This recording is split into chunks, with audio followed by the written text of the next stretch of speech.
take both our arms. Hey Kevin, what's your favorite shit about the fucking Vanagon? Hashtag vanlife. Hashtag hipster.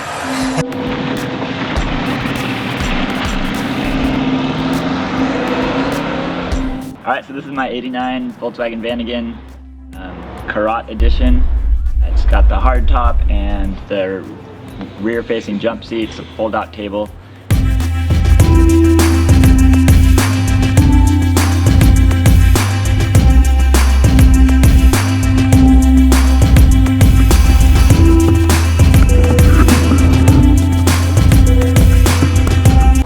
You know, a lot of people go for the Westphalias of these with a pop top in the kitchen and stuff.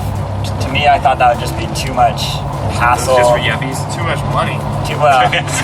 You just found this. You found this one, and it was a good deal, bro.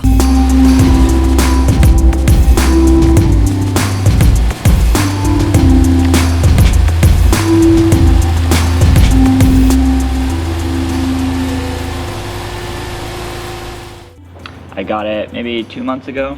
Had 88,000 miles on it. It's a pretty good deal.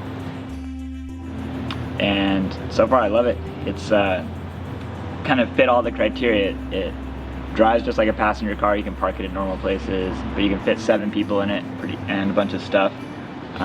Like on the way down here, we did a trip from Santa Cruz to Santa Barbara. We fit 5 guys. I think we had 4 surfboards in this thing, and then 4 longboards on top, everybody's stuff. It's good for trips, good for hauling kids around town, going to whatever, ballet practice. 1, 2, 3, 4. Let's go! Let's go!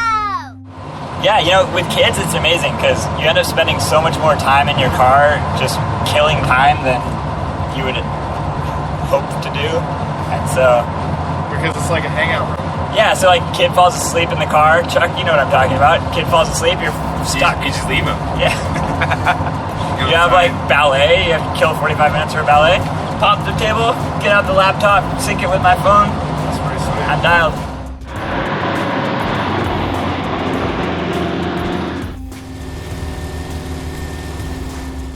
I'm learning from this trip, a ladder to the top is definitely something that I need to get sooner rather than later. I can kind of climb up over the window, do the surfboards and stuff, but it ends up being kind of a hassle.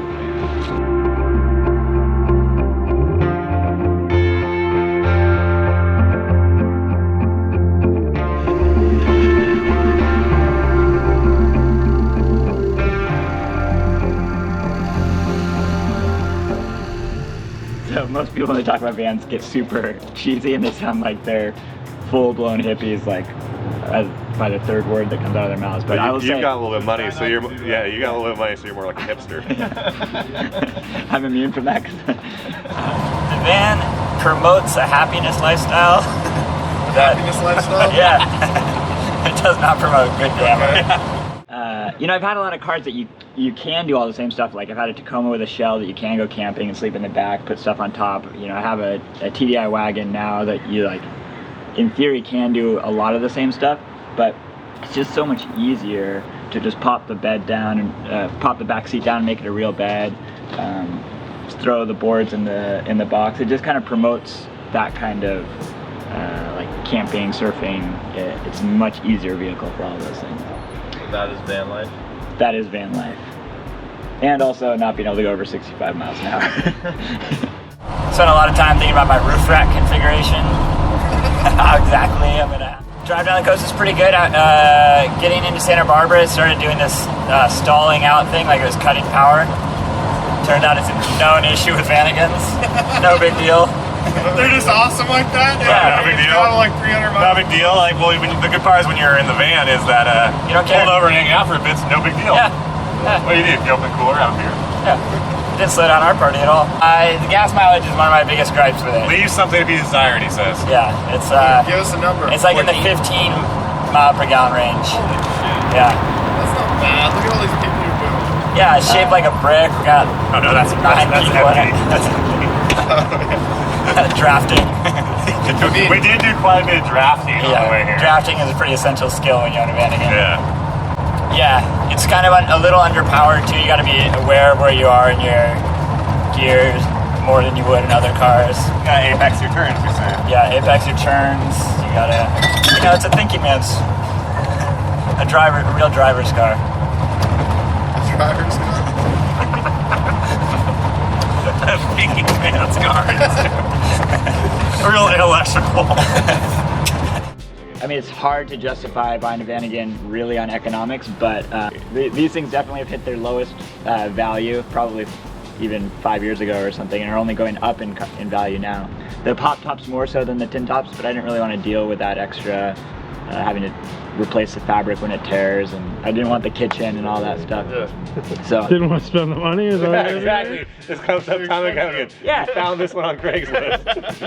It works. no, I wasn't searching for the pop tops because those things Fair bit of pop top for the same price you would have bought it. for the same price, but exactly. So you get a try and find a pop top with less than you sound offensive. find a pop top with less than 100,000. They're like 15 grand. This one is less yeah. than 5. Yeah, and you I don't need the pop top. yeah, and I And it's more maintenance and First all that stuff. VW, Right, so. a video of the rant.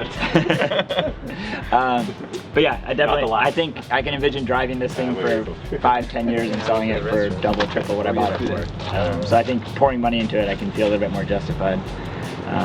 Maybe I'll keep it forever when the motor blows up, put in a TDI or a Subaru or something.